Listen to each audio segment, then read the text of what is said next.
Assalamualaikum warahmatullahi wabarakatuh. Waalaikumsalam warahmatullahi wabarakatuh.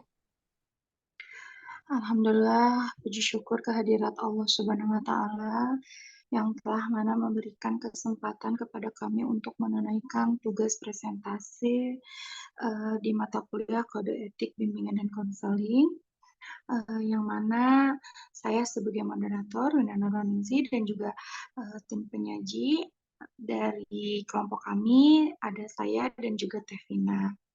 Untuk Oke, untuk materi yang akan kita sampaikan ini tentang eh, kode etik bimbingan dan konseling serta permasalahan dalam penerapannya. Baik, slide selanjutnya Teh. Nah, adapun yang akan kami sampaikan kepada teman-teman semua adalah pengertian kode etik bimbingan konseling Indonesia, kemudian ada landasan legal kode etik bimbingan dan konseling Indonesia. Yang ketiga, permasalahan dalam penerapan kode etik bimbingan konseling secara umum. Dan yang terakhir, ada upaya mengatasi permasalahan penerapan kode etik bimbingan dan konseling. Yang mana pengertian kode etik ini akan disampaikan oleh Tevina. Kepada Tevina, mohon dipersilahkan. Baik, terima kasih banyak Teh Winda. Di sini saya akan menyampaikan pengertian dari Kode Etik Bimbingan Konseling Indonesia. Nah, Kode Etik Bimbingan Konseling Indonesia adalah norma-norma, sistem nilai, dan moral yang merupakan aturan tentang apa yang harus atau perlu dilakukan, dan juga apa hal-hal yang tidak boleh dilakukan atau tidak dianjurkan untuk dilakukan atau ditugaskan dalam bentuk ucapan atau tindakan atau perilaku oleh setiap pemangku profesi layanan bimbingan dan konseling dalam menjalankan tugas profesi dan dalam kehidupan bermasyarakat dalam rangkaian budaya Indonesia. Jadi, kode etik ini merupakan pedoman yang harus diikuti oleh setiap yang mengemban profesi bimbingan dan konseling. Jadi, kode etik ini hal-hal yang harus dilakukan oleh seorang konselor dan hal-hal yang tidak boleh dilakukan oleh seorang konselor itu terpapar jelas dalam kode etik bimbingan konseling.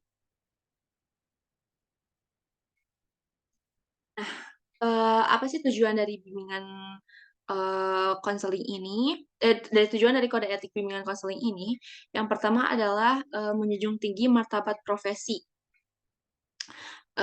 Yang kedua, melindungi masyarakat dari perdebatan malpraktik, karena ketika konselor melakukan malpraktik, hal tersebut sudah tercantum jelas dalam bimbingan konseling sehingga tidak ada perdebatan yang harus dipermasalahkan dan untuk sanksi-sanksinya pun jelas dalam kode etik ini. Dan yang ketiga adalah meningkatkan mutu profesi. Dan yang keempat, menjaga standar mutu dan status profesi. Dan yang kelima, penegakan ikatan antara tenaga profesi dan profesi yang disandangnya. Seperti itu. Dan selanjutnya, nah, Akin juga menyusun kode etik dan kode etik bimbingan konseling Indonesia dengan cakupan yang memuat hal kualifikasi. Nah, kualifikasi ini adalah hal-hal yang wajib dilakukan konselor dalam menerapkan nilai, sikap, keterampilan, pengetahuan, dan wawasan. Bentar.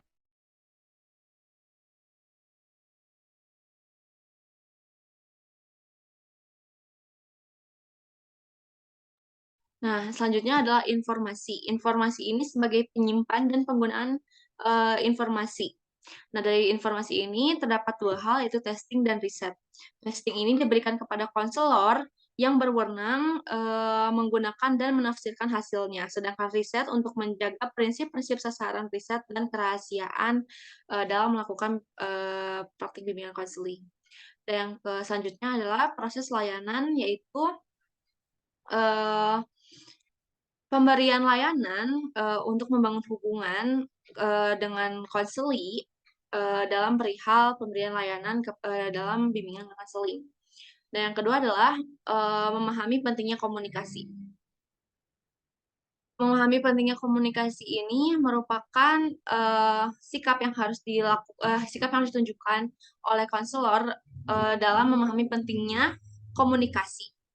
Baik itu komunikasi dalam eh, praktik bimbingan konseling dengan konseli atau komunikasi dengan antar profesi.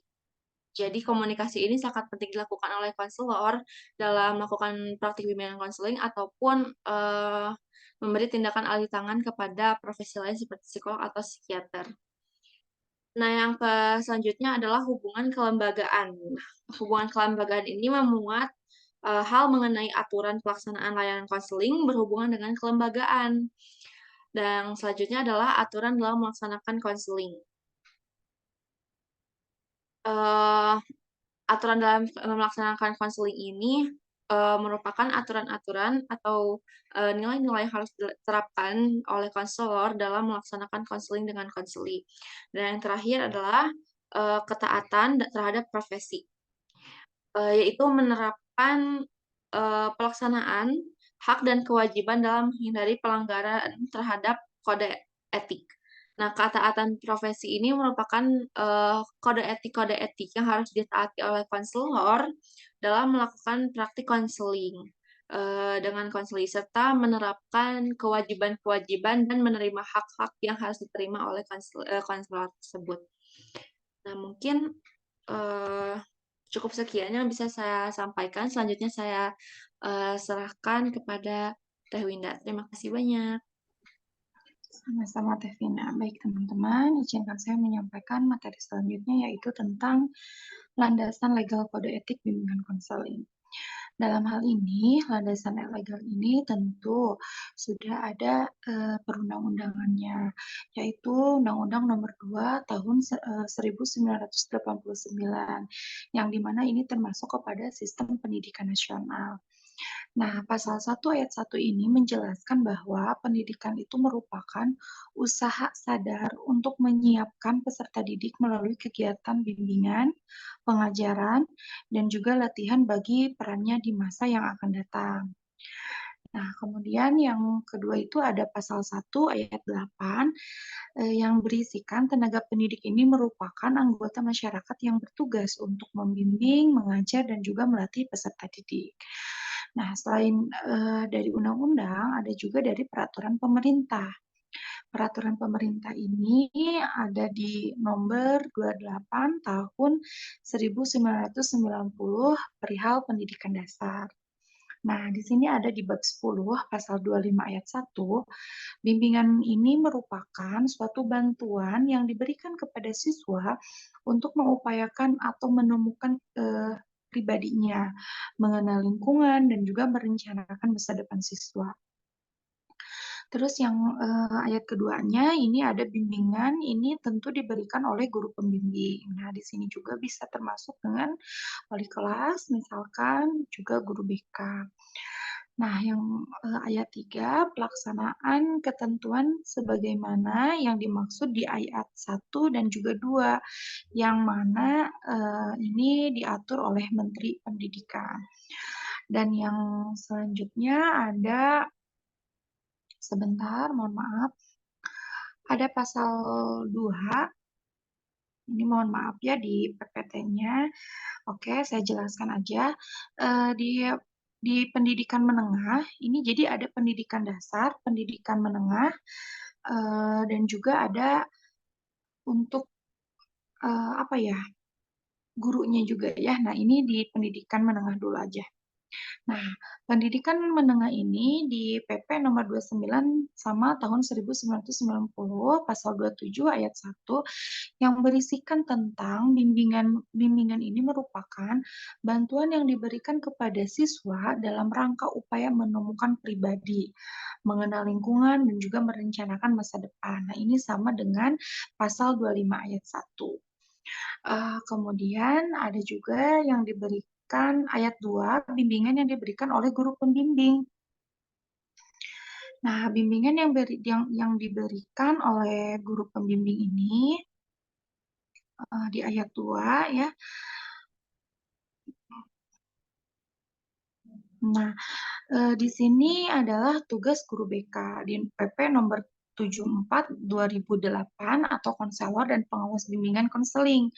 Nah, tugasnya ini, tugas konselor atau guru BK ini tentu memiliki tanggung jawab wewenang dalam pelaksanaan layanan bimbingan terhadap peserta didik. Tugasnya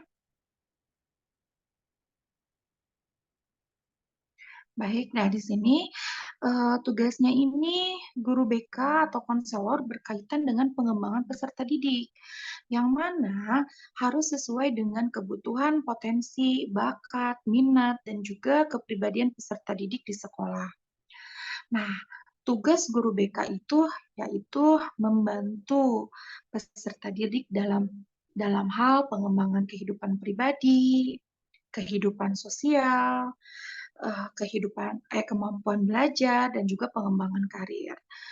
Nah, dengan kehidupan pribadi ini tentu membantu untuk memahami, menilai bakat dan minat peserta didik.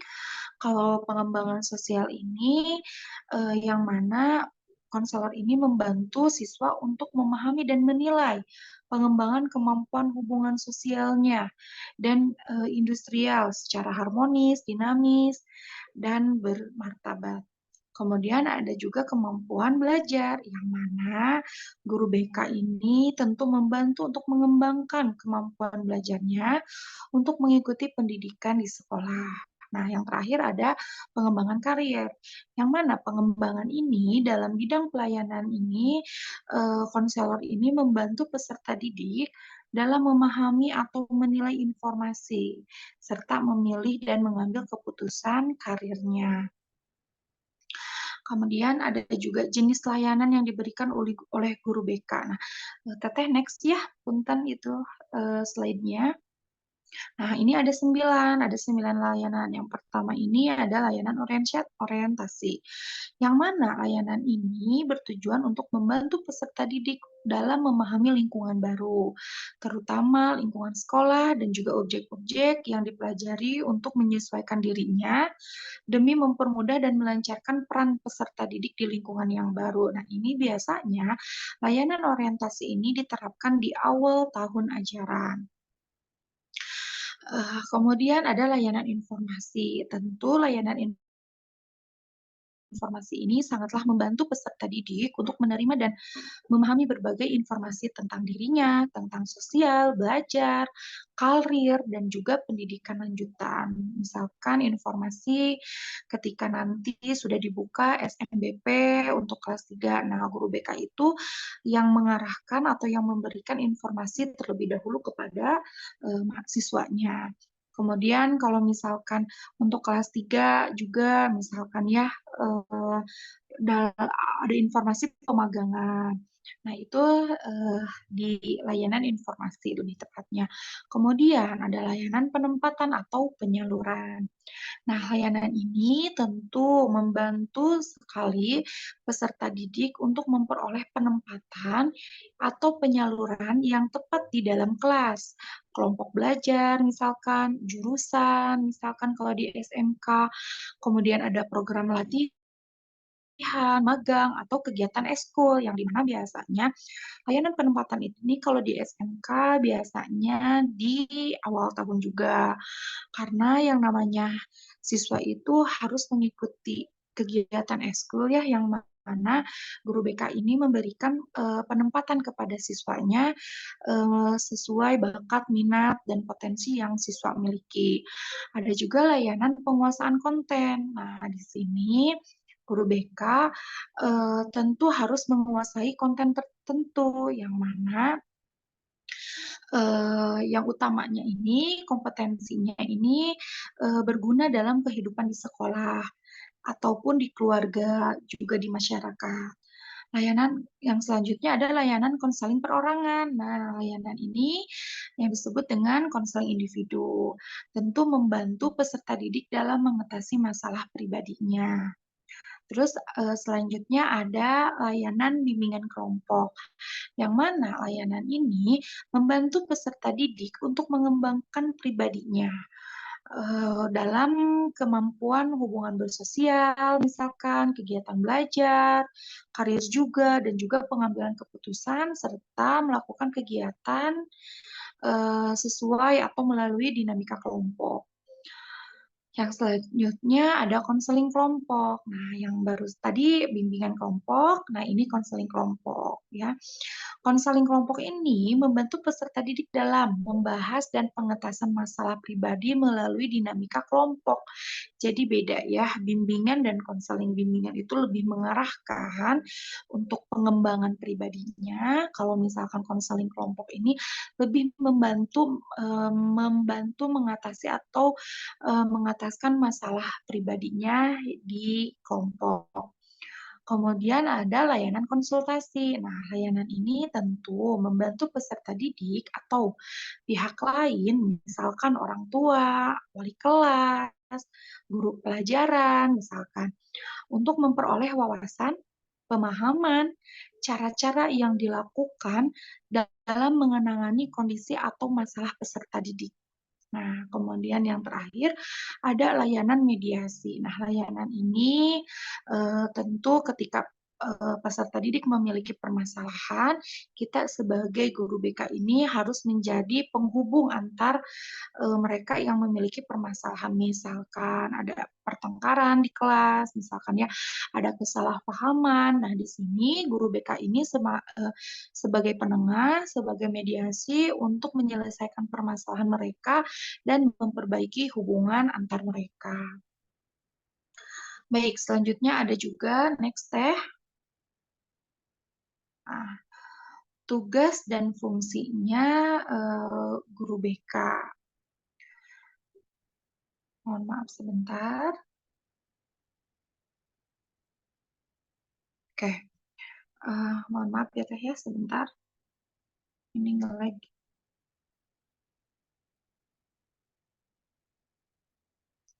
Oke, tugasnya ini,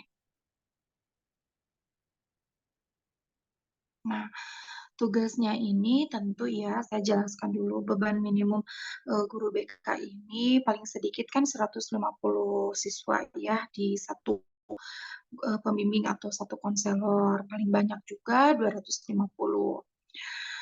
Nah, tugasnya ini, ruang lingkup pengawas BK ini ada ekuivalensi, yang dimana kegiatan kerja pengawas bimbingan konseling ini terhadap 24 jam tatap muka menggunakan pendekatan jumlah guru yang dibina di satu atau beberapa sekolah pada jenjang pendidikan yang sama.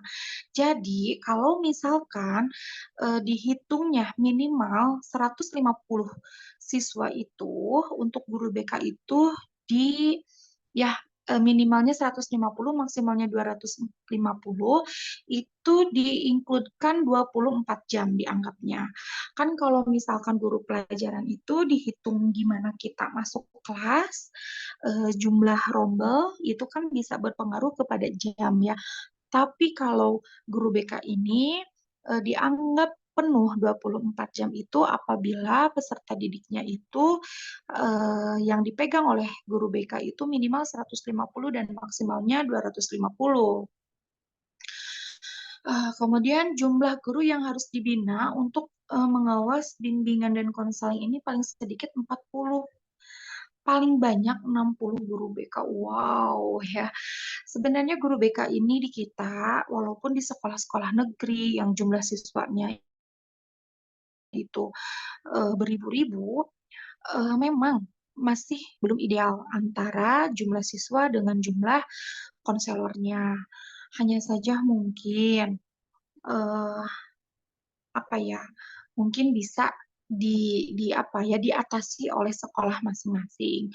Ada juga sekolah yang swasta untuk siswanya ini memang kurang dari 300, tapi guru BK-nya ada 2. Nah, ini kan udah kekurangan banget ya, tapi balik lagi kepada kebijakan sekolah, kepala sekolah berdasarkan kebijakan yayasan juga. Nah, mari kita semangat ya teman-teman untuk memenuhi kapasitas guru BK yang masih kurang. Kemudian ada uraian lingkup kerja pengawas bimbingan konseling itu adalah sebagai berikut. Yang pertama, guru BK itu harus menyusun program pengawasan bimbingan konseling secara kelompok maupun perorangan. Ini wajib untuk menyusun rencana program ya. Nah, kemudian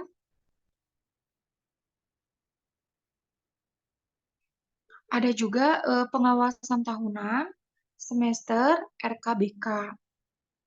Nah, kalau pengawasan tahunan ini tentu ya, kelompok pengawas ini di kabupaten ataupun di kota melalui diskusi terprogram. Kegiatan ini 1 tahun, diperkirakan selama 1 minggu penyusunan programnya. Kalau program pengawasan semester, perencanaan teknis operasionalnya ini dilakukan oleh setiap pengawas di setiap sekolah tempat guru binaan ini berada. Program tersebut sebagai apa ya, penjabaran atas program pengawasan tahunan di tingkat kabupaten ataupun kota. Ini sama ya untuk penyusunannya selama 1 minggu. Kemudian juga ada RKBK atau Rencana Pengawasan Bimbingan dan Konseling. Nah, ini merupakan penjabaran dari program semester yang lebih rinci dan sistematis sesuai dengan aspek prioritas yang harus segera dilakukan atau segera disupervisi. Program tahunan, program semester, RKBK kurang-kurangnya memuat aspek masalah, tujuan, indikator, keberhasilan, metode kerja atau teknik supervisi, skenario kegiatan, sumber daya yang diperlukan, juga nilai dan instrumen pengawasan. Untuk pelaksanaannya, nah, pelaksanaannya ini ada pelaksanaan pembinaan, pemantauan, dan juga penilaian.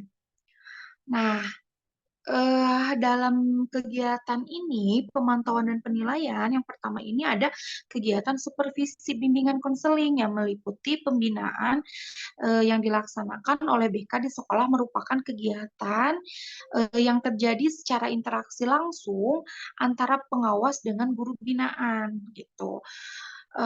Kemudian penilaian juga merupakan eh, menilai kinerja guru dalam merencanakan pelaksanaan dan juga penilaian proses pembimbingan.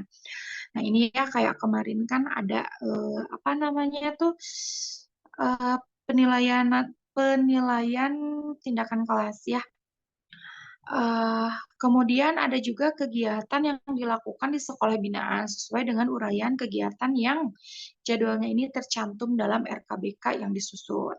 Nah, yang selanjutnya ada menyusun laporan pelaksanaan program. Nah, tentu di setiap pengawasan ini harus membuat program bentuk laporannya ini per sekolah. Kalau di BK itu programnya itu ada program mingguan, laporan mingguan, laporan bulanan, semesteran, dan juga tahunan. Nah, laporan-laporan ini itu mencangkup layanan-layanan yang tadi yang dijelaskan ada 9 layanan kan ya. Semua aktivitas guru BK yang dilakukan selama bulanan, semesteran ataupun tahunan itu semua ada pertanggungjawabannya. Itu semua harus ada laporannya. Tidak bisa kita hanya kerja saja tetapi tidak ada bukti fisik gitu. Jadi itu kurang ideal. Untuk idealnya itu dengan kita melaksanakan semua rangkaian layanan BK ditunjang dengan laporan layanan BK. Jadi nanti mempermudah kita untuk mengukur atau mengevaluasi kegiatan-kegiatan yang sudah kita lalui. Kekurangannya apa, yang sudah tercapai itu apa saja, apa yang harus ditingkatkan. Nah, itu nanti akan terlihat ketika adanya penyusunan laporan. Kemudian yang selanjutnya ini ada melaksanakan bimbingan dan latihan profesional guru BK. Nah, kalau ini di Kabupaten Bandung, untuk pelatihan bimbingan profesi BK ini dinamai dengan MGBK. Nah, di mana ini wadah untuk berdiskusi, bertukar pikiran, dan juga membagi ilmu tentang kebekaan yang biasanya kegiatan ini kurang lebih dalam 1 tahun ini pertemuan minimal 3 kali. Nah, kegiatannya ini terjadwal dan juga apa ya ditunjang dengan sertifikat yang dimana ketika kita pelatihan ini ada JP-nya, jam pelajarannya, sehingga kan pelatihan ini dikenal oleh cara-cara baru yang lebih sesuai dengan melaksanakan suatu proses bimbingan atau kegiatan gitu. Dan kegiatan BK ini atau kegiatan pelatihan profesionalitas guru BK ini dapat dilakukan melalui workshop, seminar, observasi, individual, dan grup conference. Dan biasanya kalau di Kabupaten Bandung ini, kita suka sekalian diundang oleh universitas untuk melalui kita ya untuk mempromosikan universitasnya itu kepada siswa-siswa kelas 3 yang dimana nanti kita pun sekalian mengevaluasi kegiatan-kegiatan di sekolahnya masing-masing atau ada sharing bareng permasalahan apa yang terjadi nanti kita sharing bareng kemudian nanti kita bertukar pikiran dan bertukar ilmu juga menambah ilmu. Nah, itu di kegiatan MGBK di Kabupaten Bandung. Baik, untuk selanjutnya saya kembalikan ya ke Tevina selaku penyaji tentang permasalahan dalam penerapan kode etik BK. Untuk itu, mangga Tevina. Oke.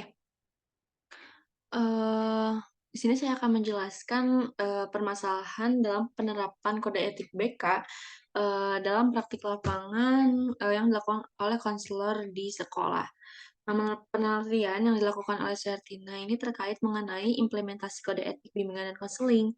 Terhadap hasil bahwa guru bimbingan dan konseling sekolah cenderung memiliki pemahaman yang relatif rendah terkait dengan kode etik BK, bahkan sampai sebagian konselor tidak mengenal adanya rangkaian kode etik BK. Nah, hal ini bisa terjadi karena eh, adanya karena adanya eh, latar belakang yang adanya masalah latar belakang mengenai latar belakang pendidikan yang disandang oleh guru BK di sekolah. Nah, karena adanya birokrasi yang mempengaruhi malpraktik yang guru BK ini di sekolah ini kan harus memiliki ijazah S1 bimbingan dan konseling. Latar belakangnya itu bimbingan konseling, namun ada juga yang latar belakangnya di luar dari program studi bimbingan konseling, sehingga mata pelajaran itu ditarik menjadi guru BK, sehingga mereka tidak mengenal adanya kode etik BK, seperti itu. Dan uh, hal ini juga dilatar belakangi oleh pelaksanaan pelayanan bimbingan konseling yang kurang memiliki kompetensi. Nah, hal ini dikarenakan banyak guru BK yang tidak berlatar belakang bimbingan BK, itu yang tadi saya jelaskan. Selain itu, kemauan guru BK untuk mengembangkan kompetensi seperti mengikuti pelatihan, seminar, workshop, atau melanjutkan pendidikan yang linear masih rendah. Jadi, tidak terbukanya pemikiran adanya ingin mengupgrade diri untuk mengikuti pelatihan-pelatihan yang sudah tadi Teh Winda jelaskan, kemudian seminar-seminar atau workshop yang menunjang kompetensi guru BK itu sendiri. Dan yang kedua adalah pihak dari luar. Pihak dari luar itu adalah pihak eksternal yang merupakan pihak uh, dari pengurus sekolah yang memiliki kurangnya pengetahuan uh, adanya pelaksanaan pelayanan konseling yang ideal. Sehingga kebijakan yang dikeluarkan oleh pihak berwenang untuk mengangkat guru mata pelajaran menjadi guru bimbingan dan konseling dikarenakan lebihnya guru mata pelajaran. Hal ini latar belakangnya karena guru mata pelajaran di sekolah kelebihan, maka diangkat menjadi guru bimbingan konseling. Padahal untuk menjadi guru bimbingan konseling itu harus adanya sertifikat atau ijazah yang linear dari program studi bimbingan konseling itu sendiri. Namun di sini terjadi adanya malpraktik seperti itu. Nah, mungkin untuk upaya mengatasi permasalahan kode etik BK akan dijelaskan oleh Teh Winda. Mangga Teh Winda. Ya, terima kasih. Vina, oke, upaya mengatasi ini tentu ya dilakukan dalam menegakkan kode etik. Antara lain yang pertama itu ada meningkatkan religiulitas. Yang kedua, meningkatkan kompetensi dengan mengikuti pelatihan yang tadi sudah dijelaskan ya. Kemudian membangun keteladanan. Yang keempat itu mendesain sistem. Yang kelima menciptakan kultur etis. Nah, dalam menegakkan kode etik profesi BK ini tidaklah mudah karena penyimpangan kode etik ini masih terus terjadi yang barusan dijelaskan oleh Tevina ya dengan banyaknya eh, guru BK yang malpraktek misalkan dari jam ngajar yang kurang sehingga ditambahkan untuk menjadi guru BK. Nah, tentu itu akan selalu terus menerus terjadi apabila belum diupayakan dalam solusinya.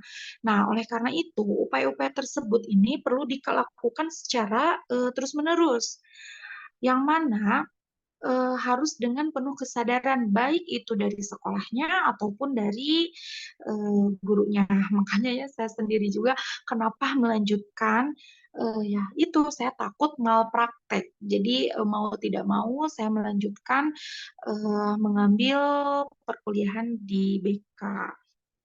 Nah, kemudian selain itu juga dibutuhkan peran semua pihak yang berkepentingan untuk saling bersinergi demi mewujudkan penegakan kode etik yang lebih baik. Nah, di sini konselor juga upayanya ya, konselor ini senantiasa harus meningkatkan kualitas kepribadiannya. Yang pertama, misal beriman dan bertakwa kepada Tuhan Yang Maha Esa. Balik lagi ya, segala sesuatu yang kita jalani ini melainkan izin dari Allah. Nah, yang kedua itu ada berpandangan positif dan dinamis tentang manusia sebagai makhluk yang spiritual, bermoral, individu, dan sosial. Yang ketiga,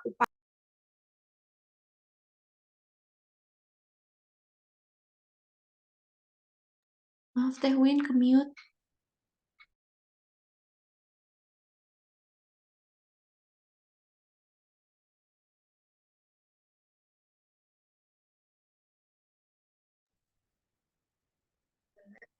masuk barusan. Nah, yang ketiga, kita sebagai konselor ini harus berupaya menghargai harkat dan martabat manusia dan juga hak asasinya serta sikap yang demokratis. Kemudian yang keempat, menampilkan nilai, norma, dan moral yang berlaku dan berakhlak mulia. Yang kelima, menampilkan integritas dan stabilitas kepribadian dan kematangan emosional. Tentu di sini kita harus bisa lebih memanage emosional kita ya. Terus yang terakhir itu cerdas, kreatif, mandiri dan berpenampilan menarik. Nah, ini adalah upaya konselor untuk meningkatkan kualitas kepribadiannya. Nah, jadi kalaupun misalkan guru konselor atau guru BK itu sudah memiliki legalitasnya, tetapi harus bisa mengupayakan untuk meningkatkan kualitas kepribadiannya yang barusan saya sebutkan. Guru BK itu bukan hanya sekadar tempat curhat aja. Guru BK itu harus beriman, menghargai, berpenampilan yang menarik, cerdas, kreatif. Sehingga nanti akan muncullah kenyamanan-kenyamanan yang dipancarkan oleh guru BK terhadap siswa-siswanya. Nah, selain itu, instansi-instansi yang terkait juga dapat menyediakan sarana bagi pengembangan potensi guru BK seperti misalkan yang tadi dijelaskan dengan adanya workshop ya, seminar yang dimana guru BK ini diwajibkan untuk mengikuti kegiatan tersebut. Jadi upaya guru BK itu tidak diupayakan di dirinya sendiri ya, tetapi memang butuh dorongan dari pihak lain yaitu kepala sekolah yang harus mensupport gitu ya ketika guru BK itu ada kegiatan di mana kegiatan ini untuk memberikan ilmu, memberikan semangat baru, memberikan juga wawasan yang luas terhadap guru BK-nya untuk mengupayakan kualitas guru bimbingan konseling yang lebih baik lagi. Mungkin itu mungkin ya yang dapat saya sampaikan. Terima kasih, mohon maaf apabila dalam penyampaian saya kurang jelas atau gimana, boleh nanti di GCR ya, nanti kita berdiskusi untuk bertanya jawab juga, boleh ya Tevina ya? Oke, untuk itu kami akhiri ya dengan mengucapkan hamdalah, alhamdulillahirabbil alamin. Diskusi kali ini kami tutup. Sekali lagi, kami dari tim penyaji mohon maaf apabila banyak salah-salah kata dalam penyampaian materi, mohon dimaafkan. Wassalamualaikum warahmatullahi wabarakatuh. Waalaikumsalam warahmatullahi wabarakatuh.